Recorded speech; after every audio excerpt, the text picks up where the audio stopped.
nossa quarta aula. Estou falando tal dia daí no fundo. Então nós vamos ter a nossa quarta aula de maratona. Todas as religiões são iguais. Na aula passada, a Érica falou que Cristo fundou uma igreja, né? E agora a gente vai ver a questão das outras religiões. Se todas as religiões, incluindo a do catolicismo, são iguais. De acordo com o parágrafo 2465 do Catecismo da Igreja Católica, toda vez que aparecer SIC, é a abreviatura de Catecismo da Igreja Católica, para quem não sabe, aqui do livro. Esse livrinho aqui.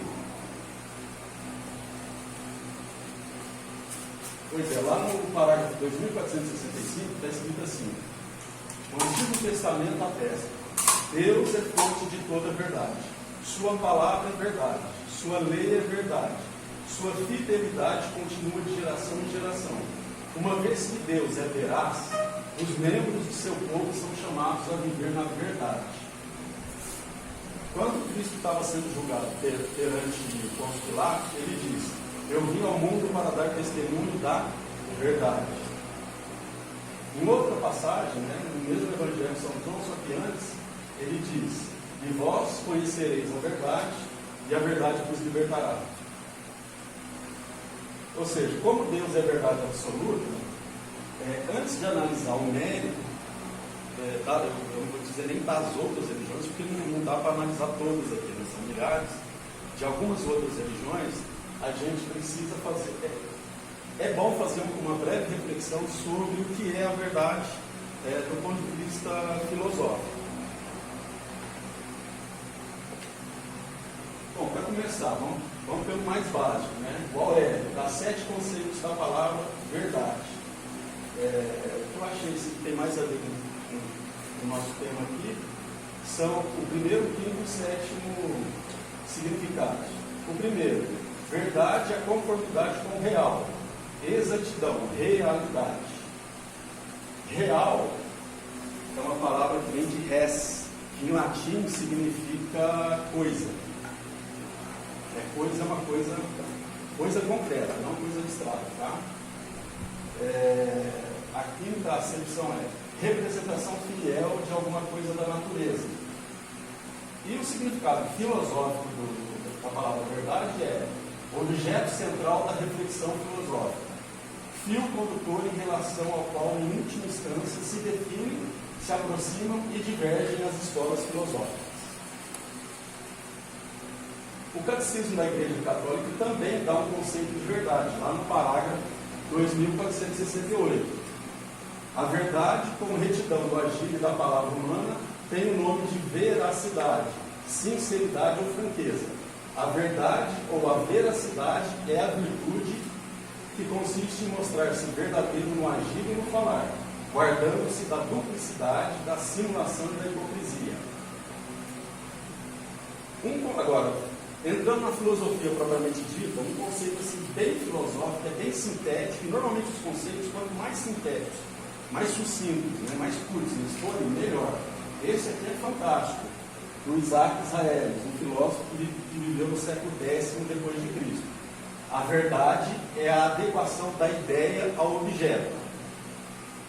Essas coisas vão parecer, assim, pelo menos no primeiro momento, muito teóricas, mas vocês podem até interromper se surgir alguma dúvida, ou eu abro espaço depois para dúvida. Acho que é melhor depois, Um conceito do professor Orlando Fedeli, que ele faleceu em 2010, é brasileiro e foi um grande apologeta aí na internet. Foi um dos pioneiros aí nesses sites de apologética. Hoje tem vários, mas o dele, da Montfort, foi um dos primeiros. O conceito que ele dá também é interessante. A verdade é a correspondência entre a ideia que se tem de um ser e o próprio ser conhecido.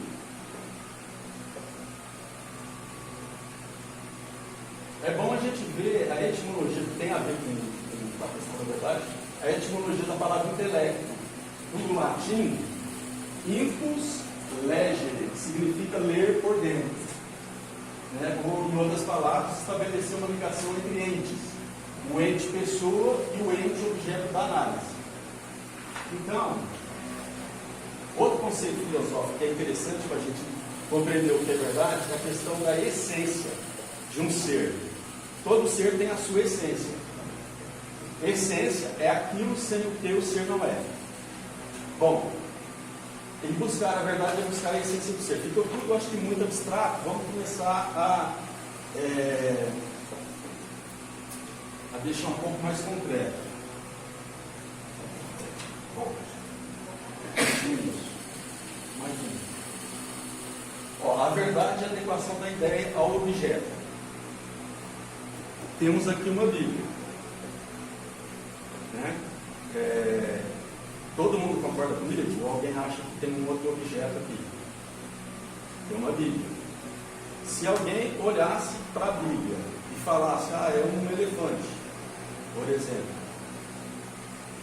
haveria aí uma desconexão entre a ideia da pessoa e o objeto.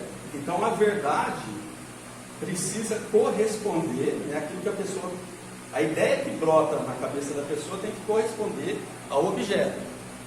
Isso é importante. É importante a gente guardar esse conceito, essa ideia, porque uma das características da verdade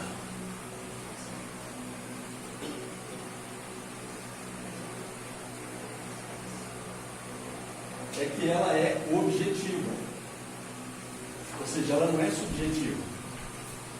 Tem uma Bíblia aqui, todo mundo tem que olhar para esse objeto, ou um livro, vamos supor que a pessoa não saiba que se trata de uma Bíblia.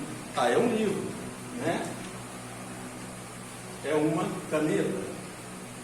Qualquer pessoa que olhe para esses objetos e forme uma outra ideia, tem algum problema com a pessoa, ela não está reproduzindo a verdade, ela está faltando a verdade. Então, a primeira característica, a primeira característica da verdade é que ela é objetiva, ou seja, ela reside no objeto, não na pessoa, não no ser que analisa, mas no próprio objeto. Porque senão, veja bem, se fosse o contrário, se a ideia determinasse o objeto, vamos supor que eu estivesse com câncer, bastaria eu imaginar, eu formular a ideia de que eu não tenho câncer, de que eu estou curado, e aí a cura aconteceria. Para Deus isso acontece. Para Deus, primeiro, o mundo antes de existir como coisa, como realidade material, nasceu na ideia de Deus. Mas para nós não. Para nós primeiro vem o objeto, depois vem a ideia.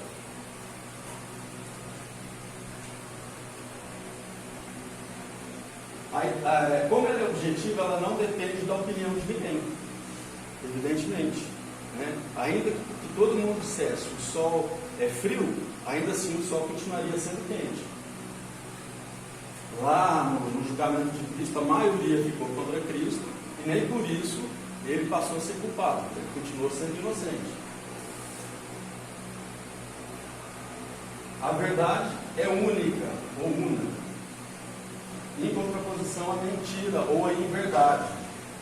São termos diferentes, embora parecidos. A mentira é plural, ela é vaga, ela não existe, não há limites para a mentira, por exemplo. Só há uma verdade para isso aqui. É um livro, é uma Bíblia. Né? É uma caneta. Mas se eu pergunto, olha, o que é isso aqui? Inverdades ou mentiras a respeito deste objeto existem várias. Eu posso falar que é um ventilador, que é um computador, que é uma mesa, uma cadeira. Não há limites para mentira, mas a verdade é sempre uma. Por exemplo, quando perguntamos quantos são 2 mais 2, a única resposta correta é 4. Você pode dizer 4,5, 6,7, 1.299.000. Há uma infinidade de respostas não verdadeiras, mas só há uma resposta certa.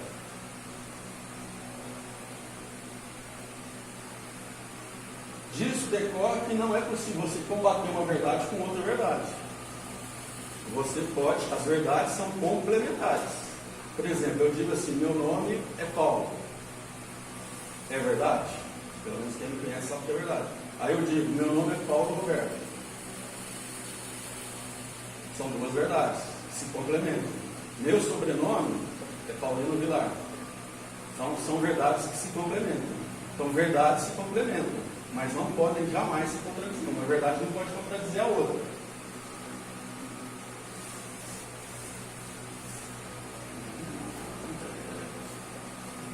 Por exemplo, para deixar ainda mais claro, creio eu, vamos supor que 10 pessoas presenciem um acidente de carro. Quantas versões verdadeiras pode haver para esse evento? 10 versões verdadeiras? Não. Uma só. Uma só. Vamos supor que cada uma das 10 testemunhas diga que viu uma coisa. Assim, claro que às vezes depende do ângulo em que a pessoa está, depende do lugar. Pode ser que duas digam duas verdades, só que complementares, porque elas estavam em lugares diferentes, tiveram um ponto de vista diferente. Mas vamos descartar essa ideia de que duas estão falando verdades que se complementam. Vamos dizer que só uma está dizendo a verdade. Então, as outras 9 estão mentindo. Certo? Pode ser também, em tese, que as 10 mintam. Você tem 10 versões diferentes. De repente as 10 são falsas, mas se uma for verdadeira e as outras 9 colidirem com ela, não deve para poder complementar, então as outras 9 são falsas. A verdade também é universal, ou seja, ela é a mesma sempre, no tempo e no espaço. É por isso que é errado dizer ideias antiquadas. Não tem esse negócio de ideias antiquadas. O que há são ideias certas e ideias falsas, ideias erradas. 2 mais 2, quantos são 2 mais 2? 4, hoje. 5.000 anos atrás, 2 mais 2 eram 4. Daqui 500 anos, 2 mais 2 vão continuar sendo 4. Então, quando a gente fala ideia antiquada, é um negócio meio estranho, porque o que há são ideias certas ou erradas.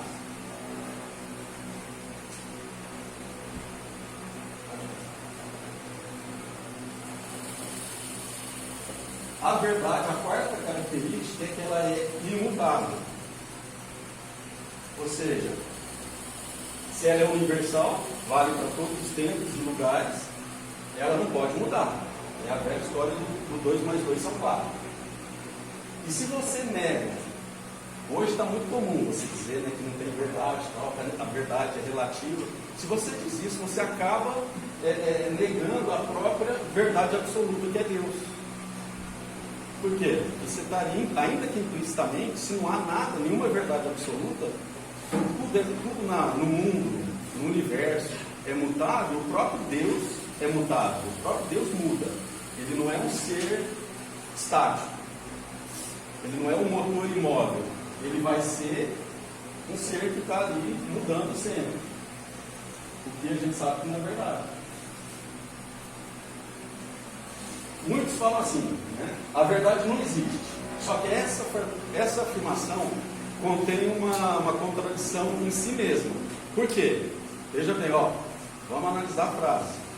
A verdade não existe. Ou essa frase é verdadeira, e aí ela se autocontradiz, que ela está dizendo, a verdade não existe, mas ela é verdadeira, ela tem a pretensão de ser verdadeira. Então ela existe verdade. Pelo menos essa frase, a verdade não existe, é verdadeira. E se ela for falsa? Ela vai ser, você pode dizer que algo é verdadeiro ou falso, você precisa ter um referencial. Se ela for falsa, ela vai ser falsa em relação a alguma coisa. E o que será essa alguma coisa? Uma coisa verdadeira. Então, de qualquer forma, existe verdade. Não tem como você dizer que não há verdade. Aliás, a própria ciência não faria sentido nenhum, né? Como é que a ciência existisse? Porque a ciência busca a verdade das coisas no mundo natural e passível de observação, né? como calcular o ano, por exemplo, se não houvesse um padrão, se a Terra não levasse o mesmo tempo para girar em torno do Sol, e assim sucessivamente. Então, se não houvesse verdade, e é muito comum um cientista dizer, não há verdade, tudo é relativo.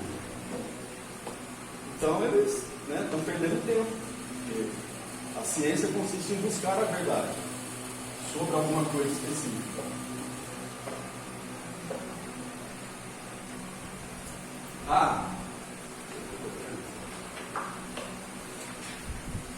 A mentira tem uma fórmula matemática.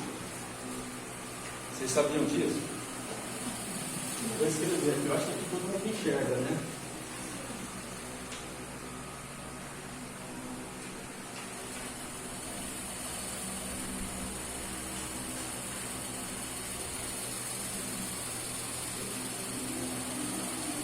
Ele é mentira. Verdade, V é verdade. Sobre N diferente de 1. Por que o N não pode ser 1? Porque aí N vai ser igual a verdade. Porque V sobre 1 dá V. Aí a mentira vai ser igual a verdade. O que não é verdade. Então, qualquer coisa que você puser aqui, a mentira vai ser, N vai ser diferente de V. A mentira não vai ser igual a verdade. Dependendo do valor que você põe aqui, vai se aproximar mais, V vai se aproximar mais de N. Mas isso não quer dizer que é igual. Pode chegar perto, mas não vai ser idêntico.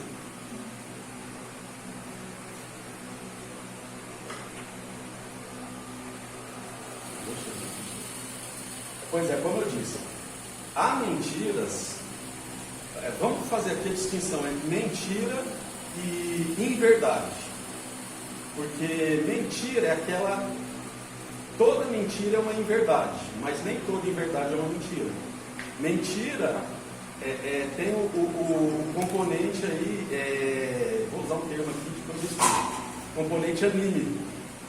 Ou seja, o componente intencional. A pessoa diz uma inverdade sabendo que se trata de uma verdade. Isso é uma mentira. Agora, a inverdade pura e simples é uma proposição, é uma afirmação que não corresponde à verdade, mas que a própria pessoa não sabe, a pessoa não teve, ela ignora que aquela afirmação que ela está fazendo é mentirosa. Então, a própria pessoa se engana. Isso é uma inverdade no sentido estrito. Em sentido amplo, ela abrange a inverdade no sentido estrito e a mentira.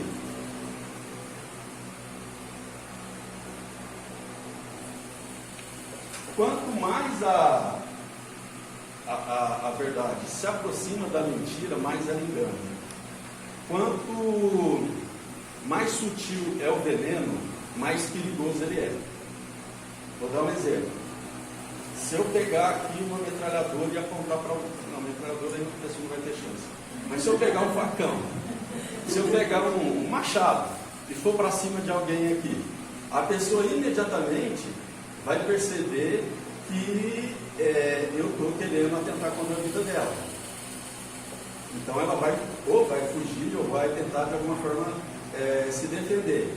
Mas vamos supor, a pessoa está numa sala totalmente fechada, hermeticamente fechada. Eu vou lá e abro uma torneirinha por onde sai gás carbônico. O que vai acontecer com a pessoa? Ela vai desmaiar, depois vai morrer e nem vai se dar conta. Então, quando a mentira é escancarada, é mais fácil a gente se acautelar, se prevenir contra ela. Mas quando ela é mais sutil, ela se parece mais com a verdade, a chance que a gente tem de acreditar nela é muito maior. E aí a gente não se defende dela. E a mentira é sempre algo prejudicial, em algum maior ou menor grau.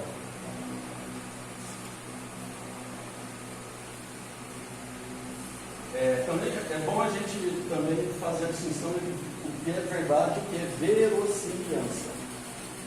Verossimilhança é uma coisa que parece verdadeiro, mas não necessariamente. Pode ser verdade, mas pode não ser.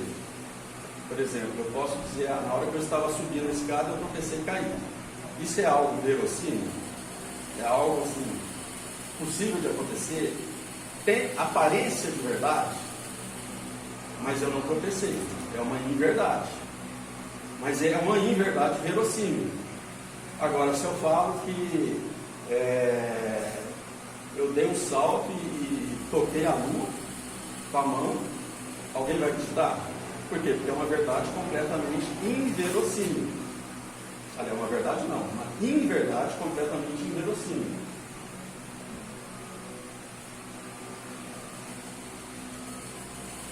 A gente está acabando. Eu sei que esse papo está deixado, mas a gente já está acabando. Isso é a última coisa. Lógica é um ramo de estudo da filosofia. E um dos princípios da lógica é o chamado princípio da identidade ou da não contradição. Tem uma forma condensada, uma forma sucinta, que é: o ser é, o não ser não é. E uma forma mais prolixa, que é: uma coisa não pode ser e deixar de ser ao mesmo tempo sob o mesmo aspecto. Muita teoria, né? Vamos para a prática. Por exemplo, essa parede, ela é branca, não? Um bege bem clarinho, né? É um bege claro? Ou é branco? Branco? Então tá, é branco. De uma certa altura para cima, de uma certa altura para baixo, ela é azul. Ela não tem como ser totalmente branca e totalmente azul ao mesmo tempo.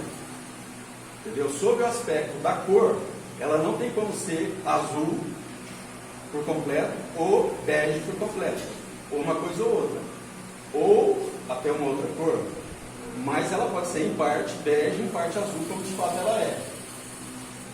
Quanto, por exemplo, vamos analisar sobre outro aspecto, sobre o aspecto do material de que ela é feita. Ela é feita, a parede é feita de tijolo ou bloco, provavelmente bloco. Ela não é de madeira. Não tem como uma parede ser ao mesmo tempo 100% de madeira e 100% de tijolo ou bloco. Pode ser em parte uma coisa e em parte outra, mas 100% não tem como. Eu lembro que tem aí ainda disponível no YouTube um vídeo do Padre Quevedo, gravado em 2002, em que ele dizia que naquela época existiam no mundo mais de 56 mil religiões e seitas. Naquela época, 20, 21 anos atrás. Provavelmente hoje há mais ainda do que isso. Não sei de onde também tirou esse número, mas a gente sabe que são dezenas de milhares. Então, realmente, é um número verossímil, pode até não ser verdadeiro, mas é verossímil. Agora, é possível que todas essas mais de 56 mil religiões sejam verdadeiras? 100%? Elas podem conter partículas de verdade, fragmentos de verdade. Umas podem conter mais fragmentos de verdade do que outras, mas todas serem verdadeiras é difícil. Por quê? Porque elas pregam coisas diferentes. E aí a gente aplica lá. Por que eu fiz aquela introdução chata lá, de filosofia? O princípio da não contradição.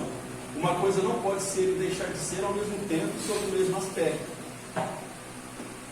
Vamos então pegar, por exemplo, tem várias religiões que pregam a teoria da reencarnação e outras que negam a reencarnação. Então, ou a reencarnação existe ou não existe. Não tem como existir e ao mesmo tempo não existir. Então, se ela existe, aqui só a título de argumentação, não estou dizendo que a gente vai defender essa tese, mas se ela existe, então aquelas que negam a reencarnação estão ensinando uma verdade ou uma mentira? Mentira.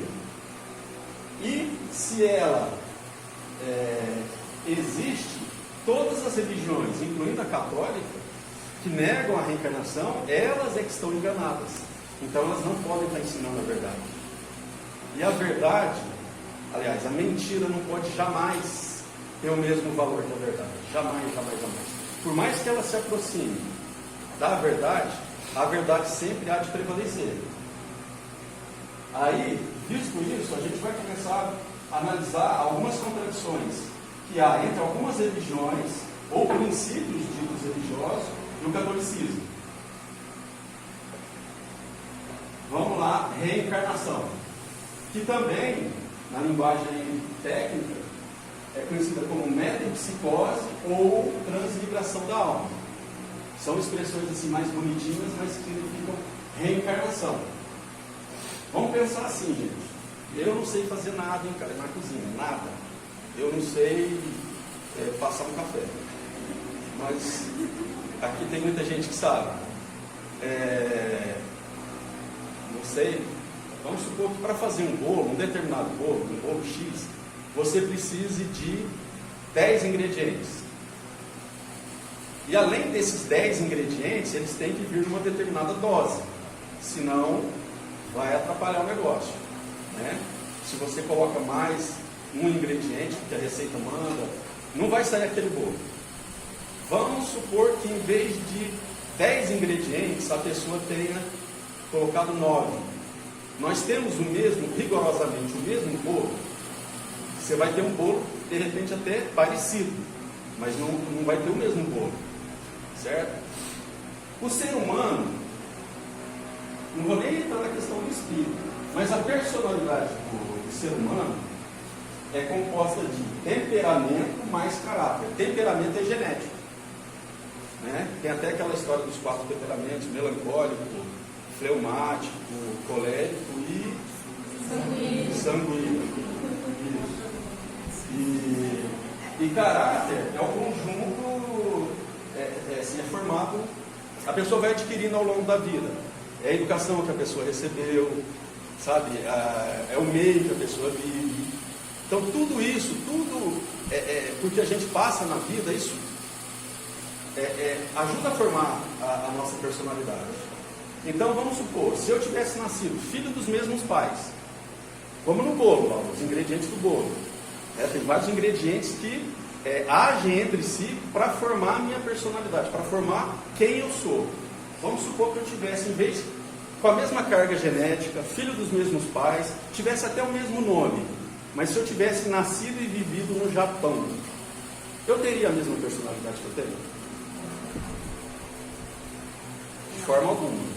Então, como é que uma pessoa que desencarna, vamos até usar o termo aí dos espíritos, que desencarna e supostamente reencarna no futuro, como é que ela pode ser a mesma pessoa? Porque o tempo nunca vai ser o mesmo. Então você já tem um ingrediente que sempre vai mudar, sempre vai ser diferente. E provavelmente o lugar também. E as pessoas com as quais ela vai conviver e tal, também vai mudar em maior ou menor grau. Então, os ingredientes que formam o que a pessoa é, mudaram. Então, como é que você tem a mesma pessoa? Parece que não estou nem falando de teologia, estou falando aqui de lógica, gente. É uma coisa assim, a reencarnação é uma coisa que contraria a lógica. Não dá, o ser humano é único. Não dá para repetir um ser humano. Seja ele bom ou não, é único. Não vai existir nunca. Não existiu no passado uma pessoa como eu. Não vai existir no futuro. Cada ser humano é único. Porque os ingredientes que compõem a nossa personalidade, os elementos que compõem a nossa personalidade, o nosso eu, nunca vão ser exatamente os mesmos. Então você nunca vai ter a mesma pessoa. Mas, peraí. Pode passar. A gente falou assim, porque há várias religiões que defendem a teoria da reencarnação. Várias. Mas no Brasil se tornou mais popular o espiritismo kardecista, né? De Allan Kardec, que viveu no século XIX. Então, é a mais difundida no Brasil. O espiritismo kardecista nega a criação da alma humana, recusa a união substancial entre corpo e alma, porque para eles o espírito é de tal forma que o corpo não é nada. E a gente viu que não é assim. Que tem coisa da nossa personalidade que é física. Afirma que não há anjos e demônios. O que há são espíritos desencarnados, uns mais evoluídos, outros menos. Repudia os privilégios de Maria Santíssima. Aqui eles replicam, nos dias de hoje, desde o século XIX, uma heresia que foi muito comum no torno do século II da era cristã, que é o docetismo. Para os docetistas, quem defendia essa tese, e isso surgiu dentro da igreja, hein? As maiores heresias da história do catolicismo surgiram dentro da própria igreja. O docetismo dizia o quê? A matéria é intrinsecamente má. O mal é inerente à matéria, não tem como fazer uma matéria que não seja má. Então, para eles, Cristo não teve um corpo real, teve um corpo aparente. Ele se fazia ver pelas pessoas como se ele fosse de carne e osso, mas ele não era de carne e osso. Como ele não tinha um corpo físico de verdade, ele passou pelo seio da Virgem Maria, mas não assimilou nada dela. Não adquiriu nenhum componente físico, nenhuma partícula física. Então o corpo dele não veio de Nossa Senhora, coisa que nós católicos repudiamos, claro. Tanto é que foi considerado uma heresia isso. Não admite pecado original, contesta a graça divina. Por quê? Porque não é o sangue de Cristo que nos redime, mas a própria pessoa vai evoluindo através das várias reencarnações. Rejeita a unicidade da vida humana terrestre, óbvio, né? Se há reencarnação, então, o mesmo espírito passa por aqui várias vezes, em corpos diferentes. Ignora o juízo particular depois da morte, porque a pessoa vai reencarnar. Não concebe a existência do purgatório, porque o purgatório é aqui na Terra, né? Eu acho que há vertentes, não sei se o Kardecino fala, mas há vertentes dessas religiões espiritualistas que defendem que você pode até ir para outro planeta, né? Purgar, né? Reencarnar em outro planeta, não tem um negócio assim? Não, é mais karma. Parece que eles voltam para negócio de karma. Sim, mas pode ser outro planeta, né? O karma pode ser aqui na Terra, mas eu acho que tem um negócio assim. Ridiculariza o inferno, claro, o castigo não é eterno. Por pior que a pessoa tenha sido, ela vai ter uma segunda chance, uma terceira, uma quarta, N chances. Reprova a ressurreição da carne, né? Um dia a matéria vai desaparecer e vai ser tudo espírito. E nós, no credo, professamos e acreditamos na ressurreição da carne. A matéria vai continuar existindo. Claro que não vai ser essa mesma matéria que nós temos hoje, vai ser uma matéria glorificada, mas vai continuar existindo. E desdenha o juízo final, pelo mesmo motivo. Em poucas palavras, ela renuncia a todo o credo cristão. Ou seja, não dá, eu pus ali o espiritismo kardecista, mas isso vale para as outras religiões que pregam a reencarnação. Não dá para ser católico, ou mesmo cristão, protestante, e acreditar em reencarnação ao mesmo tempo. São coisas absolutamente incompatíveis. Até porque, lá na carta de São Paulo aos Hebreus, capítulo 9, versículo 27, está escrito que os homens morrem uma só vez e depois disso vem o julgamento. Então tem fundamento bíblico também, além da questão lógica, filosófica. Em relação ao batismo, aí a gente já sai do espiritismo e entra no protestantismo. Para muitas vertentes do protestantismo, só os adultos podem ser batizados. Para outras denominações, não. Eu não sei aí como é que funciona, se a maioria diz que sou adulto, ou se a maioria diz que pode batizar como criança, eu já não sei.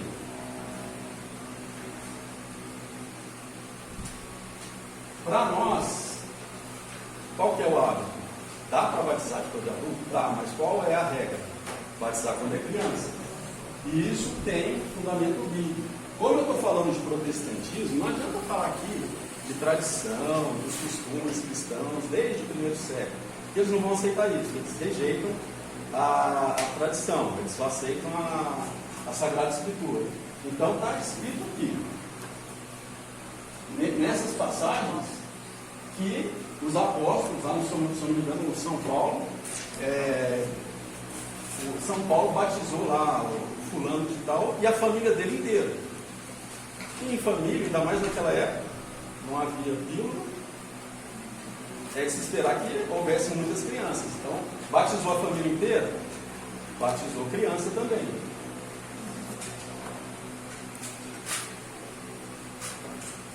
A questão da intercessão dos santos. O protestantismo nega essa verdade da fé católica. Para nós é um dogma a questão da intercessão dos santos. Ou seja, a gente não pode negar. Quem nega um dogma, qualquer um deles, comete um pecado chamado heresia. E qual é a pena prevista para o pecado da heresia? É a mais grave que tem no direito canônico: excomunhão. Então, se você nega que os santos intercedem por nós, você, não sei se é excomunhão lata sentença, ou seja, não depende de uma declaração formal da igreja, você vai depender, mas é passível de excomunhão. O Catecismo da Igreja Católica, no parágrafo 956, diz: pelo fato de os habitantes do céu estarem unidos mais intimamente com Cristo, consolidam com mais firmeza na santidade toda a igreja. Eles não deixam de interceder por nós ao Pai, apresentando os méritos que alcançaram na terra pelo único mediador de Deus e dos homens, Cristo Jesus. Por conseguinte, pela fraterna solicitude deles, daqueles santos, nossa fraqueza recebe o mais valioso auxílio. A própria Bíblia, aqui, na segunda carta de São Paulo aos Tessalonicenses, capítulo 1, versículo 10, fala que Deus é glorificado na pessoa dos seus santos. Se o homem é obra-prima de Deus, o homem em geral é obra-prima de Deus, imagine então o santo. Quanto mais santa a pessoa for, mais semelhante a Deus ela vai ser.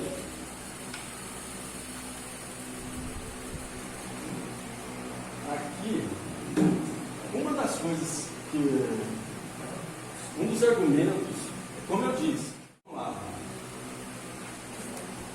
algumas passagens eu não transcrevi não, porque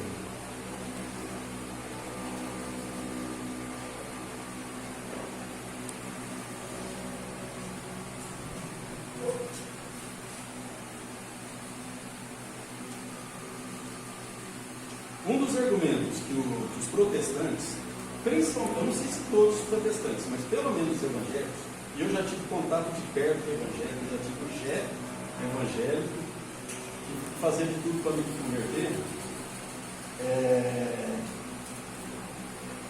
é citar aqui a passagem que está no livro do profeta Isaías, capítulo 42, versículo 8, está escrito assim: eu sou Javé, esse é o meu nome, não vou dar para outro a minha glória, nem vou ceder minha honra para os ídolos. Só que aí, você tem lá, no Evangelho de São Mateus, e é bom, a gente, embora não venha escrito, né, às vezes no próprio lecionário, a pessoa vai fazer a leitura lá durante a missa, não está escrito lá Evangelho segundo São João, segundo São Mateus. Está escrito lá Evangelho segundo João, Evangelho segundo Mateus. Mas até para a gente se diferenciar, para a gente, né, se reconhecer como católico, e para demonstrar uma maior reverência para com os santos, é bom chamar de santo. Então, por isso que eu digo Evangelho de São Mateus, Evangelho de São João.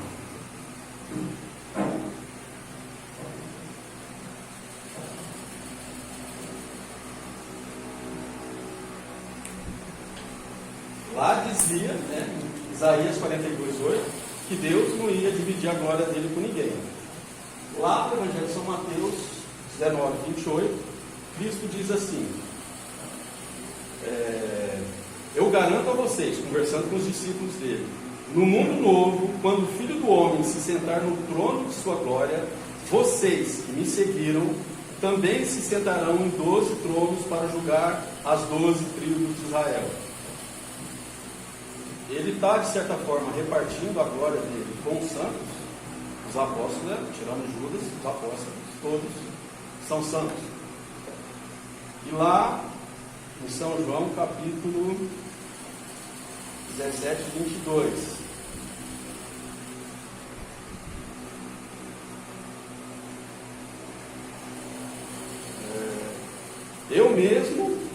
falando, eu mesmo dei a eles, os seus seguidores, a glória que tu me deste. Né? Fazendo uma oração aqui, conversando com Deus Pai. Eu mesmo dei a eles a glória que tu me deste, para que eles sejam um, como nós somos um. Então, lá em Isaías, Deus não reparte a glória dele, mas Cristo falou diferente. É claro que não no mesmo nível da glória de Deus, mas o santo sim merece nossa reverência. Santos ou demônios? Eis a questão. Vocês sabem qual é? Vou falar aqui não do protestantismo de um modo em geral, mas especificamente do protestantismo neopentecostal. Eles dizem que os santos são demônios. Não sei se vocês já ouviram falar isso. Os santos não são, por exemplo, Maria.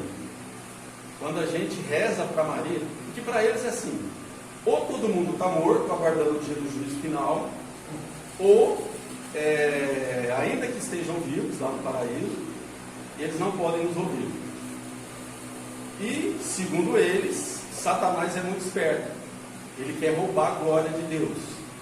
Então, quando você presta reverência a um santo, você não vê. Estou falando aqui o que eles dizem. Você não vê, mas no plano espiritual, quem vai ouvir a sua oração, a sua invocação, não é aquele santo, nem Nossa Senhora, para eles, vai ser um demônio. E você pode até conseguir uma graça, porque eles acreditam que o demônio também pode fazer milagre, para manter você no erro. Então eles dizem, tem uma passagem, lá é uma carta de São Paulo, segunda carta aos Coríntios 11:14. Tem algumas passagens bíblicas que é bom a gente ter de cabeça. É impossível saber todas, mas algumas assim, passagens chave é bom. E lá diz que Satanás muitas vezes se disfarça, se apresenta como um anjo de luz. Então, os evangélicos, não vou dizer aqui que os outros protestantes, porque a diferença, vou fazer um parênteses aqui, depois eu volto. A diferença entre protestante e evangélico. Todo evangélico é protestante, mas nem todo protestante é evangélico. Um luterano não é evangélico. Um calvinista tradicional não é evangélico. Um anglicano não é evangélico. Testemunha de Jeová, muita gente pensa que é evangélico, não é. Aliás, os evangélicos não gostam das testemunhas de Jeová. Não é evangélico. Então, evangélico é um segmento, né? Você tem aqui, nesse círculo maior, o protestantismo, os evangélicos estão dentro do protestantismo, mas são uma vertente do protestantismo. Então eu sei que os evangélicos dizem isso. Os protestantes mais tradicionais eu acredito que não. Que essa questão dos santos, na verdade, não serem santos, serem demônios. Porque se você não invoca uma das três pessoas da Santíssima Trindade, Pai, Filho e Espírito Santo, ou você faz isso, ou se você invocar qualquer outra entidade, vamos dizer assim, colocar os termos deles, quem vai responder do lado de lá vai ser um demônio. E não é um demônio só, porque o demônio não tem o dom da ubiquidade, o dom da onipresença, né? Eu estou rezando aqui para Nossa Senhora, vai ser um demônio ali que vai estar me ouvindo e recebendo aquela oração, aquela reverência. Vai estar sendo, idolatrado ali. Lá em Moscou, tem uma outra pessoa rezando para a mesma Nossa Senhora, vai ser outro demônio que vai estar lá ouvindo aquela pessoa. Os demônios querem roubar a glória de Deus. Isso na visão deles. Ninguém diz isso na televisão. Até porque, se os católicos soubessem disso, eu já perguntei para padre, para mais de um padre, para 2 padres que já passaram por paraíso e não estão mais aqui. Nenhum dos 2 sabia disso. Talvez essa questão de pegar leve com o evangélico ou mesmo protestante, talvez mudasse um pouco se eles soubessem disso. Para esses 2 eu falei. Então agora eles não podem mais alegar ignorância. Mas voltando, né? Aquela passagem lá de São Paulo. Satanás muitas vezes se apresenta como anjo de luz. Então eles dizem que quem apareceu lá em Lourdes não foi Nossa Senhora. Foi Satanás com a aparência de Nossa Senhora. Quem apareceu em Guadalupe?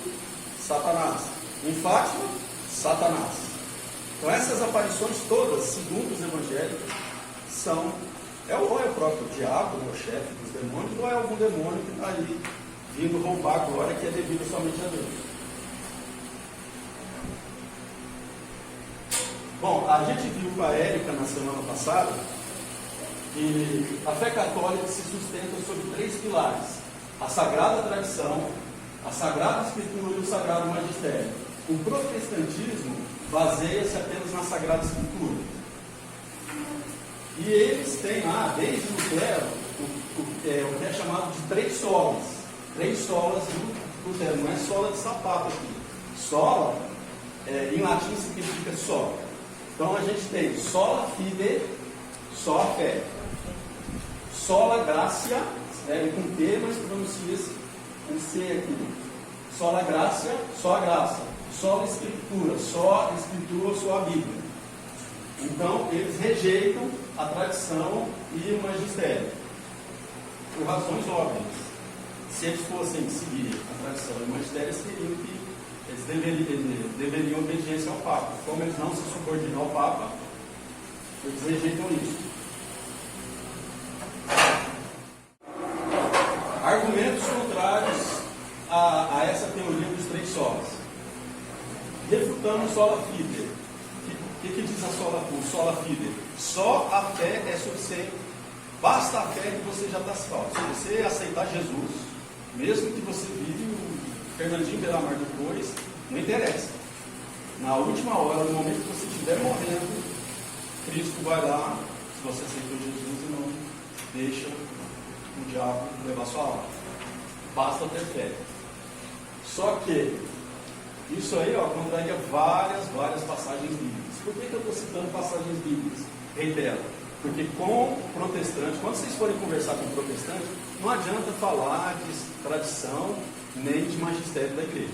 Você tem que citar a Bíblia. Então você refuta o argumento protestante citando a Bíblia, alguma passagem bíblica. Então está lá, em São Mateus, capítulo 16, versículo 27. Porque o Filho do Homem há de vir na glória de seu Pai com os seus anjos, e então recompensará a cada um segundo as suas obras. Lutero dizia que a carta de São Tiago era uma carta de palha, que merecia ser queimada, porque a carta de São Tiago dá muita ênfase, mais até do que os outros textos do Novo Testamento, às obras. Tanto é que ele diz lá, no capítulo 2, versículo 26, assim como, isso aqui todo mundo conhece, assim como o corpo sem alma é morta, a fé sem obras é morta. Lá em Apocalipse, capítulo 14, versículo 13, sim, diz o Espírito, descansem dos seus trabalhos, pois as suas obras os seguem. E aquela passagem que está lá em São Mateus, versículo 25, capítulo 25, versículos 31 a 46, que fala do juízo final. Tive fome e me deste de comer. Estive nu e me vestiste. Preso e foste me visitar. E assim sucessivamente. Está falando só de fé? Que o nosso julgamento vai se dar só com base na fé. Você tinha fé em Deus, então você está salvo. As obras, vamos julgar pelas obras também, claro que como concurso da graça de Deus. Vou passar. Sola gratia tem a ver com a sola fide. As duas são irmãs siamesas. A sola gratia diz: uma vez justificados, estamos salvos para sempre. Ou seja, depois que Cristo morreu por nós e você aderiu a Cristo, você aceitou Jesus, você pode pecar à vontade. Você está com a graça de Deus, vai cobrir qualquer pecado que você tem, vai pegar os seus pecados e jogar no mar de esquecimento. Eles usam até a expressão. Eu convivi 2 anos como pastor evangélico, então acabei dominando um pouco a terminologia.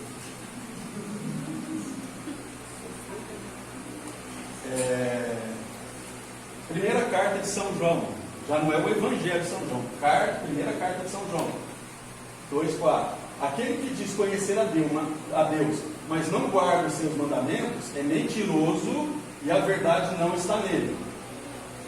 Mateus 7, 21, São Mateus, né? Capítulo 7, no versículo 21. Nem todo aquele que me diz Senhor, Senhor, entrará no reino de Deus, mas aquele que faz a vontade do meu Pai que está no céu. Então você vê que a própria Bíblia desmente essa questão da sola fide e da sola gratia. Sola Escritura. Para eles, a Bíblia caiu do céu. Como eles não aceitam a Sagrada Tradição, né, a Bíblia caiu do céu. Só que aí você cai em várias contradições. Primeiro que estamos falando de protestantes, então vamos citar a passagem bíblica. A própria Bíblia desmente essa tese, de que a Bíblia contém tudo da doutrina cristã. Evangelho de São João, capítulo 20, versículo 30. Jesus realizou diante dos discípulos muitos outros sinais que não estão escritos neste livro. No mesmo Evangelho, um pouquinho para frente, capítulo 21, versículo 25. Jesus fez ainda muitas outras coisas. Se fossem escritas uma por uma, penso que não caberiam no mundo os livros que seriam escritos. Na segunda carta de São Paulo aos Tessalonicenses, capítulo 2, versículo 15, está escrito lá: por isso, irmãos, São Paulo se dirigindo aos Tessalonicenses, por isso, irmãos, fiquem firmes e mantenham as tradições que lhes ensinamos de viva voz ou por meio da nossa carta. Então o próprio São Paulo está dizendo que aquilo que é transmitido, a doutrina de Cristo, que foi transmitida verbalmente, que é aquilo que a gente chama de tradição apostólica, faz parte da doutrina cristã.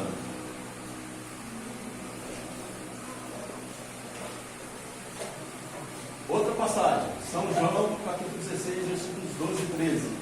Ainda tenho muitas coisas para dizer, mas agora vocês não seriam capazes de suportar. Se suportar aí pode ser entendido como entender. Vocês não seriam capazes de entender. Quando vier o Espírito da verdade, ele encaminhará vocês para toda a verdade. Porque o Espírito não falará em seu próprio nome, mas dirá o que escutou e anunciará para vocês as coisas que vão acontecer. Ora, se o princípio do sola Escritura fosse verdadeiro, por que Cristo ia ter que mandar o Espírito Santo em Pentecostes? Se tudo está na Bíblia, para quê? Né? Para que mandar o Espírito Santo? Né? Inclusive, eu li que Allan Kardec dizia que isso equivalia para ele. Que entre Jesus Cristo e Allan Kardec houve uma lacuna, o Espírito não veio, e só no século XIX, lá na França, Allan Kardec, o Espírito baixou, o Espírito Santo, e aí ele deu prosseguimento à doutrina de Cristo. Vocês terem uma ideia dos absurdos que a gente tem que ouvir, das religiões inimigas da religião católica.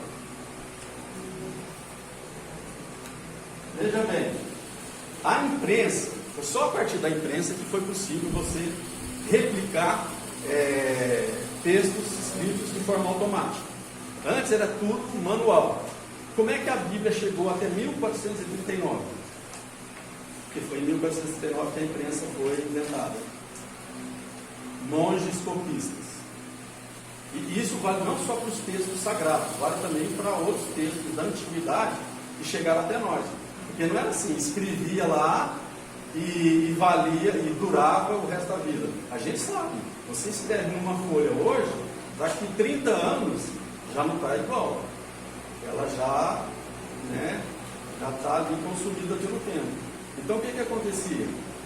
Os textos iam com o tempo perdendo ali a legibilidade, iam se tornando um pouco ilegíveis.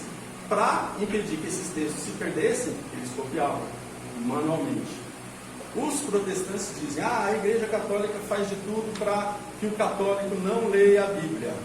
Olha, se os próprios protestantes têm Bíblia, eles devem ir aos católicos, a esses monges copistas.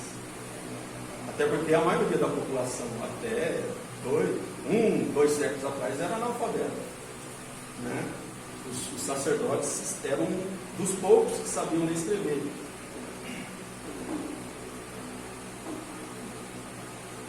Outra coisa, outra incoerência deles, da teoria aí do sola scriptura, a Bíblia se basta.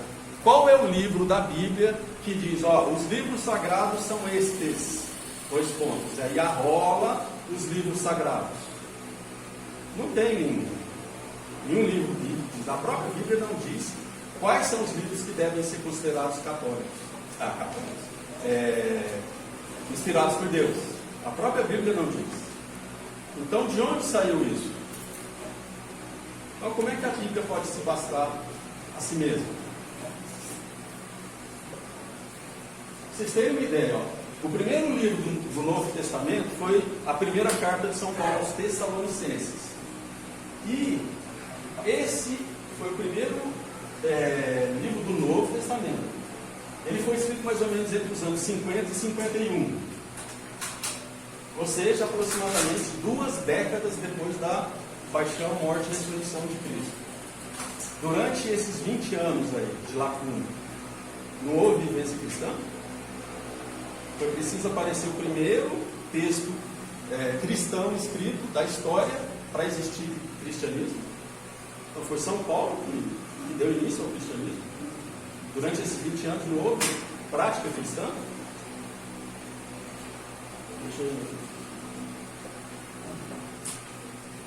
Veja bem. Foi o sagrado magistério da igreja, interpretando a sagrada tradição que, no fim do século IV, e a Érica falou disso, salvo engano, na última aula, concílio de Nicônia, né? No fim do século IV, definiu o cânon do Novo Testamento. O do Antigo Testamento já estava definido antes. O que a gente usa, né, para nós católicos, tem 6 livros a mais que a Bíblia protestante, já estava definido desde antes de Cristo. Mas o cânon, ou seja, qual é a relação, né? Quando a gente fala cânon bíblico, o que é isso? A relação dos livros que são considerados oficiais, que são considerados inspirados por Deus. Foi o que surgiu só no final do século IV. Havia já os textos sagrados, mas havia outros textos que não foram pela Igreja Católica, pelos cristãos da época, que eram católicos, considerados inspirados por Deus. Ficaram fora.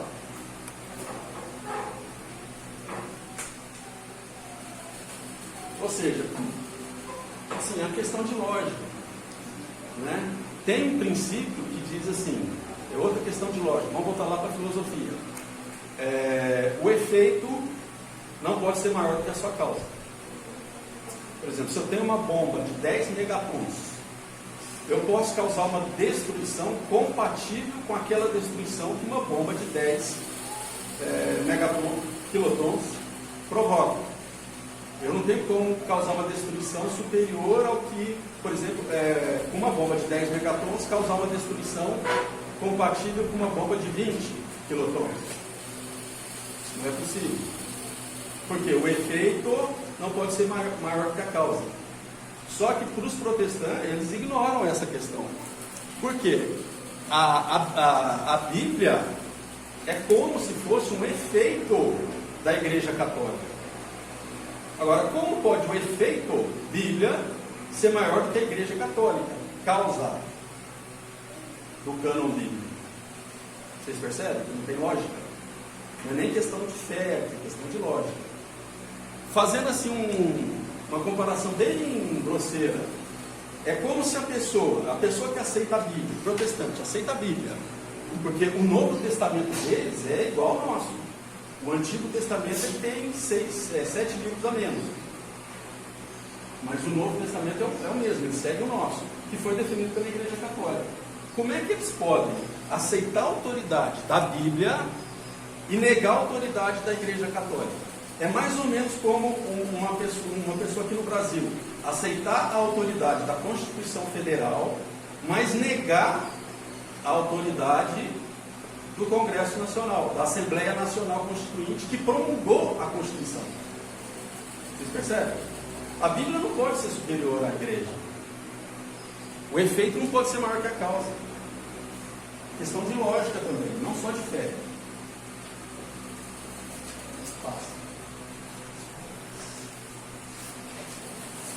Aquela história, o efeito não pode ser superior à própria causa. Uma formiga não pode parir um elefante. Outro exemplo de que o efeito não pode ser superior à causa. Veja bem. Deus quer a nossa salvação, quer que todo mundo se salve. Já imaginou se ele tivesse deixado a Bíblia para nos orientar? É o Novo Testamento, lá de acordo com o que foi definido no final do século IV. Mas não deixasse um órgão responsável por interpretar a Bíblia e atualizá-la, aplicá-la nos tempos modernos. Cristo viveu há 2000 anos, não viveu anteontem. Né? Então, se você tem um texto visível, todo mundo pega a Bíblia e lê, por que negar a existência de uma autoridade visível, uma igreja visível, palpável, para interpretar corretamente a Bíblia? É mais ou menos, voltando àquela comparação lá com o mundo jurídico. A Assembleia Nacional Constituinte promulgou a Constituição Federal, não promulgou? Só que acabou por aí? Não. Deixou a própria Constituição, previu lá órgãos que a interpretam e aplicam. Nós temos no Brasil o STF, Supremo Tribunal Federal, que é quem dá, é o órgão que dá a última palavra sobre questionamentos a respeito da Constituição. Então você aceitar a Bíblia e não aceitar a autoridade da Igreja Católica para interpretá-la e aplicá-la aos tempos atuais é como aceitar a Constituição Federal, mas não aceitar o STF. Mais ou menos isso. Vamos lá.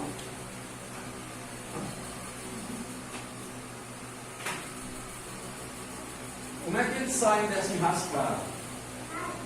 Quando a gente fala que precisa ter um órgão que foi deixado pelo próprio Cristo para poder dizer o que é cristão e o que não é. Eles se saem com o seguinte: o Espírito Santo.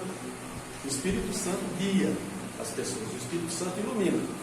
Mas aí eles precisam responder a seguinte indagação: qual o Espírito Santo? Porque o Evangelho prega uma coisa, entre eles há doutrinas diferentes. E todos eles se acham que a doutrina deles é que é inspirada pelo Espírito Santo. Então tem um monte de Espíritos Santos agindo por aí. Seria um absurdo. Deus é um só. Não pode haver duas doutrinas verdadeiras.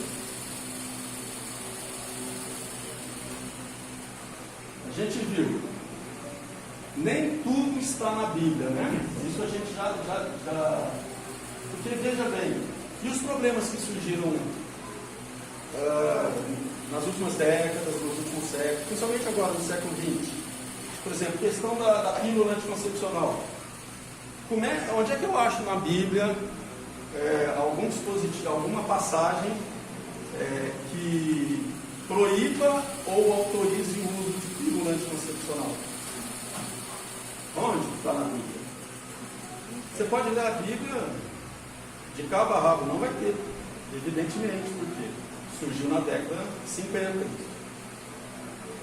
Porque nós católicos acreditamos que um cristão não deve fazer uso de pílula anticoncepcional, porque a igreja assim ensina. E Cristo vive na sua igreja, não apenas na palavra.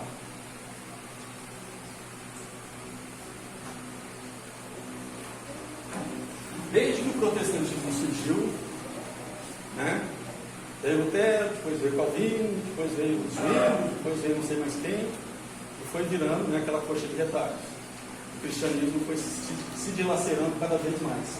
São Cipriano, que viveu no século III da era cristã, disse: não pode possuir a veste inconsútil de Cristo aquele que divide e dilacera a igreja. O que é inconsútil? Para quem não sabe, é aquilo que não tem costura. A veste de Cristo, tanto é que os soldados que estavam crucificando Cristo repartiram entre si as suas roupas, mas quando chegou na veste, na túnica, eles não repartiram, porque a túnica de Cristo era inteiriça, não tinha costura, era uma peça só. O que isso simboliza? Que o corpo de Cristo tem que ser uma coisa só, não pode estar fragmentado, né? O próprio Cristo disse em outra passagem que um reino não pode estar dividido dentro de si mesmo, não pode estar dividido com correntes dentro ali de si mesmo, umas lutando contra as outras. Outra frase dele: não pode ter Deus, o Pai, no céu, quem não tem a igreja por mãe na terra. Século III, ele está falando de que igreja aqui? Está luterano? Do Edir Macedo? Não. Essa passagem aqui é muito interessante, muito simbólica também. São Lucas, capítulo 5, versículo 3. Cientes disso, os fiéis católicos reconhecem o valor de estarem na barca de São Pedro, onde Jesus navega com os seus. Essa vale a pena abrir a Bíblia e ler.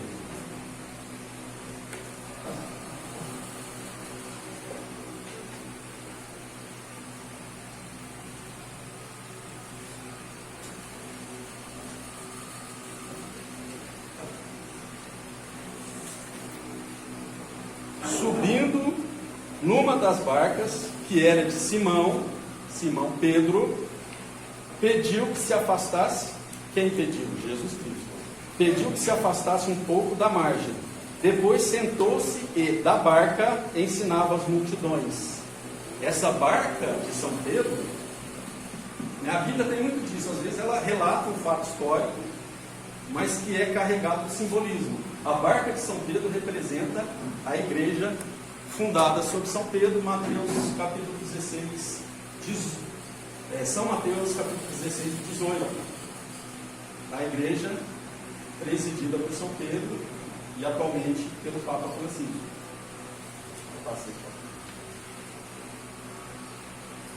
Tem muita gente que diz assim: mas o que importa é o amor. Deus é amor. Só que, olha o risco que a gente corre.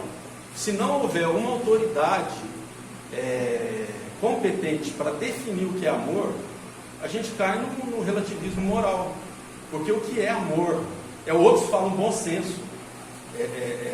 Depende só do bom senso. O que é bom senso para mim, pode não ser para a Érica, pode não ser para a Fabiana, pode não ser para a Josi. O que é bom senso para um, o que é amor para um, pode não ser para outro. Por exemplo, quem defende o aborto, às vezes invoca o amor, acha que não deixar a mulher interromper a gravidez é um gesto de falta de amor. Coitada, ela vai ter que recorrer a um aborto clandestino e corre o risco de morrer. Ela deve ser legalizada e o governo deve dar ali o instrumental para ela poder interromper a gravidez. Eles acham que isso é amor. E é amor. Então a gente precisa de uma autoridade, de alguém, de um órgão fora de nós, para poder nos dizer, em nome de Deus, o que é cristão e o que não é.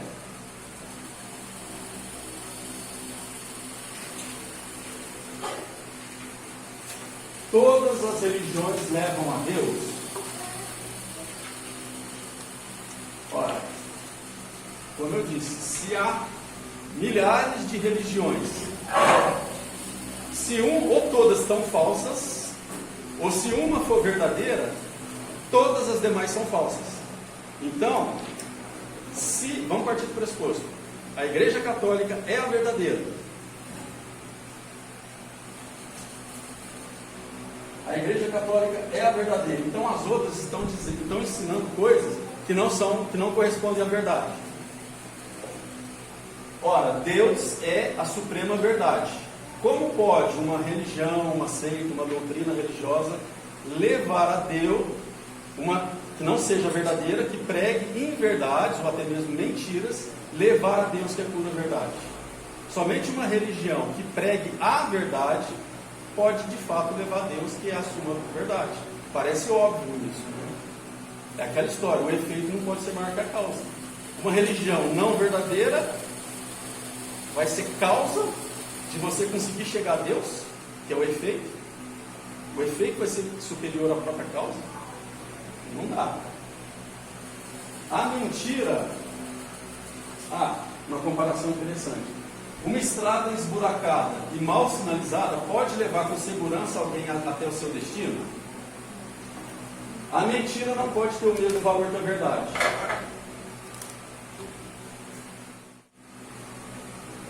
Então, como nós ficamos? A religião, todas as religiões tratam do sobrenatural. Tratam do mundo sobrenatural e inobservável. Não tem como a gente ver como é que é do lado de lá, a não ser que Deus nos revele. Então, qual é o critério que eu sei que todas as religiões se autoproclamam verdadeiras? Qual é o critério que eu devo usar para saber qual é a religião verdadeira e quais não são? O próprio Cristo nos dá a resposta. Outra passagem para a gente saber de cor. São Mateus, Evangelho de São Mateus, capítulo 11.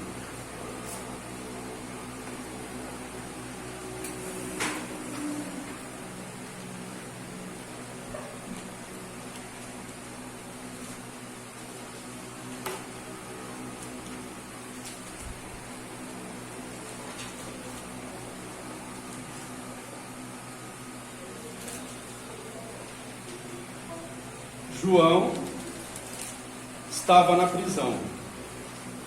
Quando ouviu falar das obras do Messias, enviou a ele alguns discípulos para lhe perguntarem: és tu aquele que há de vir ou devemos esperar outro?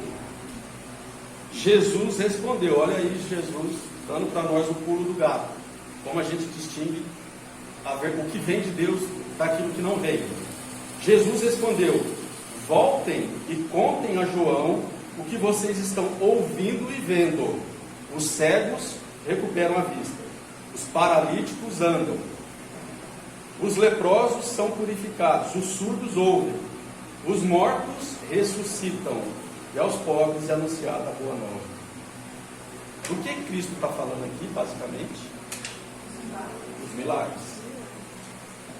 Ou seja, o critério objetivo que a gente tem para saber o que vem de Deus daquilo que não vem, qual é a religião verdadeira, é o milagre. E aí a gente precisa fazer distinção entre milagre e fenômeno parapsicológico. Quem fez o curso da semana passada sobre parapsicologia tem uma noção razoavelmente boa. Deu para pegar ali pelo menos o beabá da parapsicologia. Fenômeno parapsicológico decorre do próprio ser humano. A própria força humana guiada pelo inconsciente. Esses fenômenos parapsicológicos sempre existiram em todos os tempos e lugares. Sempre ocorreram. Mas esses fenômenos, perto dos verdadeiros milagres, não são nada. Por exemplo, às vezes uma imagem pode começar a sangrar. Primeira hipótese, fraude. Pode ser que alguém esteja fraudando para, sei lá, ficar famoso, por exemplo, deixar aquela cidade famosa. Pode ser fraude. Pode ser um fenômeno parapsicológico, chamado aporte. Esse não foi tratado no curso, mas tem um fenômeno parapsicológico chamado aporte. A pessoa, de forma inconsciente, consegue fazer aparecer lá uma substância que não existe lá. Pega uma substância de um lugar, some dali e aparece ali. É a chamada telergia, que é uma energia que nós temos, guiada pelo inconsciente. Pode ser um fenômeno parapsicológico, só que fenômeno parapsicológico dura pouco tempo. Agora, milagre, quando é milagre mesmo, dura certo. Fica permanente o negócio.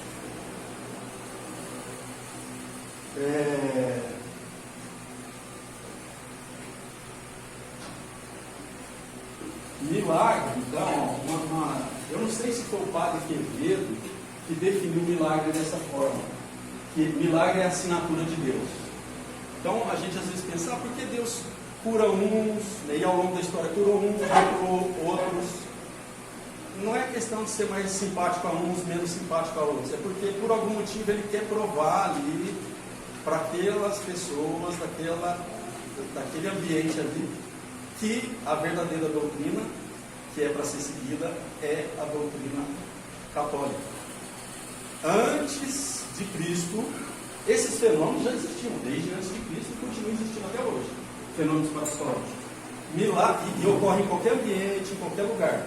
Não sei explicar o que pode acontecer. É só adivinhar o que a outra está pensando. Isso é um fenômeno parapsicológico. Isso não tem nada a ver com o espírito desencarnado que está soprando no ouvido da pessoa. Os fenômenos parapsicológicos sempre ocorreram em todos os ambientes, em todas as épocas. Milagre, cientificamente comprovado, só antes de Cristo vir ao mundo, em ambiente judaico, que o judaísmo era a verdadeira religião de Deus. Depois que Cristo veio ao mundo, só em ambiente católico. No tocante às doenças, quais são os requisitos? Você vai lá na igreja, numa igreja evangélica aí, qualquer, aí a pessoa está lá com uma gastrite, melhorou ali, às vezes nem curou, sintomas desapareceram, milagre. A pessoa está com uma unha encravada, melhorou, milagre. Para a igreja católica o negócio é ela é mais rigorosa para dizer se algo é milagre ou não. Primeiro, a doença precisa ter causa orgânica. Doença de causa psicológica, gastrite, essas coisas, depressão, sabe? O pastor lá impôs as mãos sobre mim, expulsou o demônio e eu fiquei curado. Para a igreja católica não vale. A doença precisa ter causa orgânica e não causa psíquica. A cura precisa ser instantânea, imediata. Não pode ser uma coisa que vai demorar muito. E a cura precisa ser permanente. Não pode durar só um tempo e depois voltar a doença. Exemplos de milagres. Eu ia contar com mais detalhes, mas eu acho que o tempo já está estourando. Exemplos de milagres, sim, que foram comprovados pela ciência. Inclusive, no caso de Guadalupe, o manto de Guadalupe, até a NASA estudou. Então, se alguém não conhece esses milagres, eu sugiro que depois faça uma pesquisa no Google e estude sobre o assunto. Guadalupe, o milagre de Lanciano, que é o principal milagre eucarístico da história da igreja, o milagre do Sol, lá em Fátima, em 1917, e os vários, os milhares, são acho que mais de 2.000 corpos incorruptos de santos católicos, coisa que nas outras religiões não há, só na religião católica. Então, é um milagre que pode comprovar que a nossa fé é a verdadeira fé. E é isso aí.